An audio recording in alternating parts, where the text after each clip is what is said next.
नमस्कार जोहार। चलिए जानते हैं झारखंड की ताज़ा खबरों को। लेकिन उससे पहले अगर आपने अभी तक इस चैनल को सब्सक्राइब नहीं किया तो सब्सक्राइब कर लें, जिससे कि आपको झारखंड की ताज़ा खबर रोजाना मिलती रहे।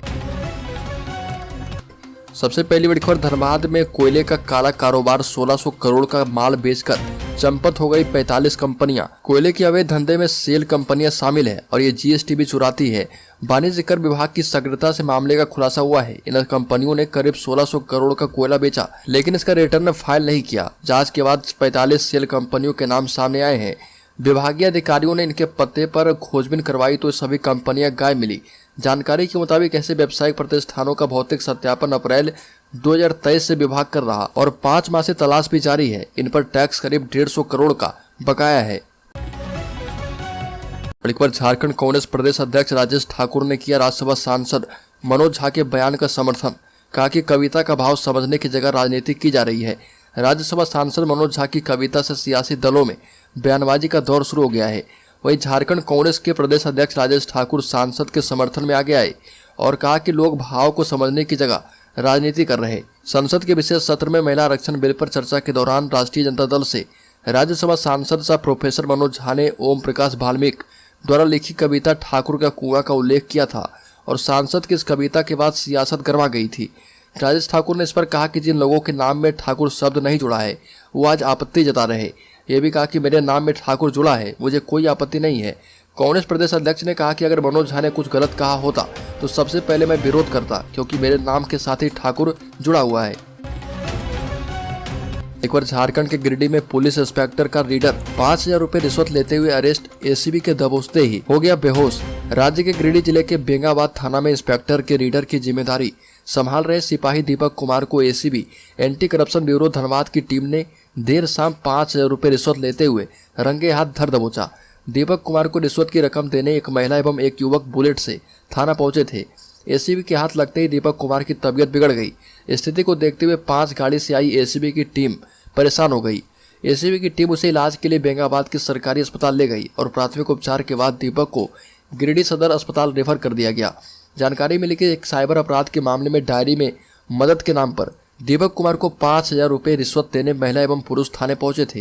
हालांकि एसीबी के अधिकारी दीपक कुमार की स्थिति ठीक होने के बाद ही कुछ बताने की बात कर रहे थे। आजसू पार्टी के महाधिवेशन में विशेषज्ञ ने कहा कि जल जंगल और जमीन पर ही नहीं मिला झारखंडियों को अधिकार, आंदोलन करें। आजसू पार्टी के महाधिवेशन में अलग अलग विषयों के जाने माने विशेषज्ञों ने शिरकत की। इस दौरान 4 अलग अलग सत्रों में हिस्सा लिया। भूमि, कृषि, सिंचाई, खनन और उद्योग, पर्यावरण और पर्यटन के विशेषज्ञों ने माना कि झारखंड के जल जंगल और जमीन पर झारखंडियों को पूरा अधिकार नहीं मिल पाया है।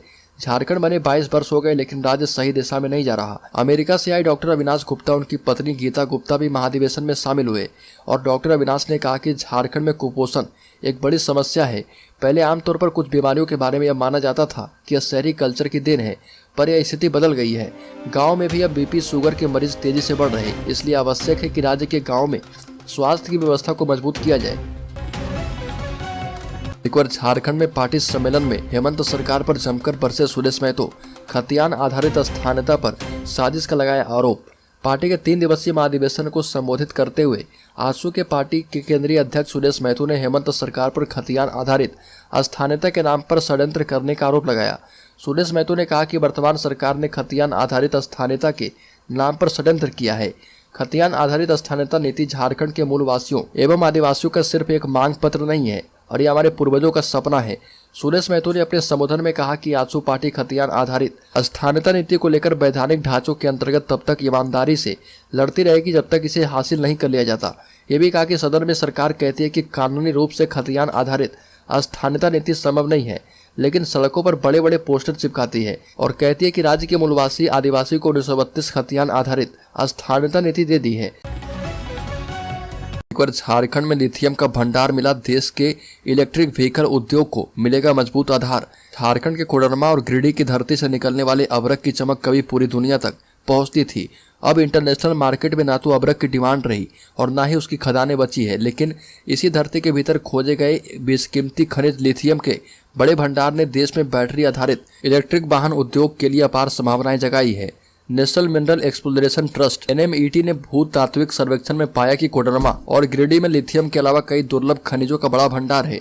पूरी दुनिया में आने वाले वर्षों में जीरो कार्बन ग्रीन एनर्जी के जिन लक्ष्यों पर काम चल रहा उसमें लिथियम को गेम चेंजर मिनरल के तौर पर देखा जा रहा। लिथियम का उपयोग इलेक्ट्रिक वाहनों के अलावा medical technology, electronics industry, mobile phone, सौर पैनल, पवन टरबाइन और अन्य रिन्यूएबल टेक्नोलॉजी में किया जाता है। देखो, राज्य की राजधानी में कुख्यात को प्रणाम नहीं किया तो मार दी गोली। आरोपी को एक मामले में आजीवन कारावास की मिल चुकी है सजा। पंडरा थाना की पुलिस ने युवक मनीष कुमार को गोली मारने के मामले में 6 आरोपियों जिनमें आकाश कुमार, अनुराग कुमार, मनीष कुमार, विपिन कुमार और आशीष आनंद को गिरफ्तार करके जेल भेज दिया है। कोतवाली डीएसपी प्रकाश सोय ने बताया कि कांड का मुख्य आरोपित बिट्टू पांडे फरार है। बिट्टू पांडे ने ही मनीष को गोली मारी थी। पंडरा इलाके की एक जगह पर बिट्टू पांडे अपने साथियों के साथ सिगरेट पी रहा था। वहीं पर मनीष कुमार भी बैठकर सिगरेट पी रहा था। इसी दौरान बिट्टू पांडे ने मनीष को अपने पास बुलाया और कहा कि उसने प्रणाम क्यों नहीं किया। मनीष ने प्रणाम करने का कारण पूछा तो बिट्टू पांडे गुस्से में आ गया। इसके बाद बिट्टू पांडे ने मनीष कुमार को गोली मारकर जख्मी कर दिया। बड़ी खबर, लोकसभा चुनाव में झारखंड में हावी रहेंगे ये मुद्दे। सियासी ताना बाना बुनने में जुटी है पार्टियां। झारखंड में अगले साल विधानसभा और लोकसभा के चुनाव होने हैं। इन चुनाव में सबसे पहले सूबे में सियासी पारा हाई हो गया है। 14 लोकसभा सीटों में 6 सीटें अनुसूचित जनजाति और अनुसूचित जाति के लिए आरक्षित हैं। पश्चिमी सिंहभूम, लोहरदगा, दुमका, खूंटी और राजमहल आरक्षित सीटें हैं। पलायन, अंधविश्वास, डायन हत्या, ह्यूमन ट्रैफिकिंग जैसी समस्याओं से ये संसदीय क्षेत्र 2000 हो रहे। आजादी के बाद भी इन क्षेत्रों में औद्योगिक विकास नहीं हुआ है। उच्च और तकनीकी शिक्षा में पिछड़े हैं। सिंचाई के मौलिक संसाधनों से लोग अभी भी जूझ रहे। नक्सली समस्या से भी ये इलाके त्रस्त रहे हैं। माना जा रहा है कि आगामी चुनाव में ये मुद्दे सत्ता का रास्ता तय करने वाले कारक बन सकते हैं। भारतीय संविधान के अनुच्छेद 330 के अंतर्गत संसद में अनुसूचित जाति और जनजाति के लिए ये सीटें आरक्षित किए गए हैं। खड़ीकर, साहिबगंज में तेज आंधी और बारिश के बीच रेलवे ट्रैक पर गिरा पेड़। 45 मिनट तक तालझारी रेलवे स्टेशन के पास रेलवे ट्रैक रहा जाम। साहिबगंज में आंधी और मूसलाधार बारिश से जनजीवन प्रभावित हो रहा। तेज आंधी के कारण तालझारी रेलवे स्टेशन के रेलवे ट्रैक पर एक पेड़ गिर गया। इस कारण 45 मिनट तक ट्रेनों का परिचालन बाधित रहा। तालझारी रेलवे स्टेशन पर रेल पटरी पर पेड़ गिरने के कारण Sahibganj Bardhaman passenger train Karanpurato railway station पर लगभग 30 मिनट तक खड़ी रही। हालांकि जानकारी मिलने के बाद रेलवे प्रशासन की ओर से पेड़ को रेलवे ट्रैक से हटाने की प्रक्रिया शुरू की गई। बड़ी खबर, वन टाइम सेटलमेंट योजना। साहिबगंज के सैकड़ों उपभोक्ताओं ने उठाया है लाभ। बिजली संबंधित समस्याओं का हो रहा समाधान। बीते 6 महीने से जिले में बिजली विभाग के द्वारा चलाई जा रही वन टाइम सेटलमेंट योजना ओटीएस का लाभ करीब 1258 उपभोक्ताओं ने उठा लिया है। और बता दें कि ऐसे में इस आंकड़े में कुछ और वृद्धि होने की उम्मीद है। इस योजना के तहत 2,16,13,840 रुपए के बकाया बिजली बिल को माफ किया जा रहा और इस योजना के सर्वाधिक लाभ बरहड़वा के बिजली उपभोक्ताओं ने उठाया है। यहाँ के 793 लोगों ने एक मुश्त बकाया जमा करके अपना बिल सेटलमेंट करवाया और राजमहल के 219 एवं साहिबगंज के 246 उपभोक्ताओं को इसका फायदा हुआ है। इस योजना के तहत एक मुश्त बकाया बिल जमा करने पर ब्याज माफ कर दिया जाता है। एक बार झारखंड के राज्यपाल सीपी राधाकृष्णन ने मुख्यमंत्री हेमंत सोरेन पर जमकर निशाना साधा। खनन पट्टा मामले का जिक्र करते हुए कहा कि अपने किए का परिणाम हर किसी को भुगतना पड़ता है। राधाकृष्णन ने राज्य में संगठित अपराध और नक्सलवाद के खिलाफ कड़ी कार्रवाई की आवश्यकता पर जोर दिया।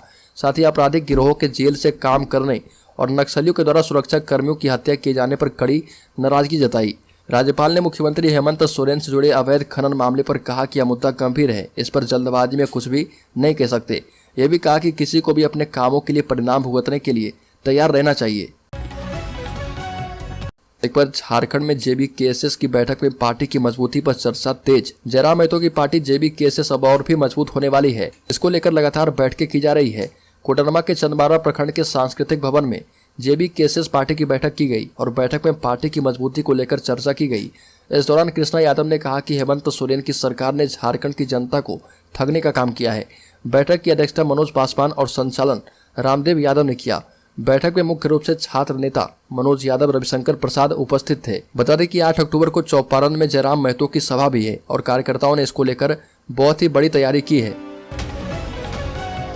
बड़ी खबर, राज्य के गिरिडीह जिले में बीजेपी का स्वच्छता अभियान झाड़ू लेकर सड़क साफ करते दिखे पूर्व मुख्यमंत्री बाबूलाल मरांडी।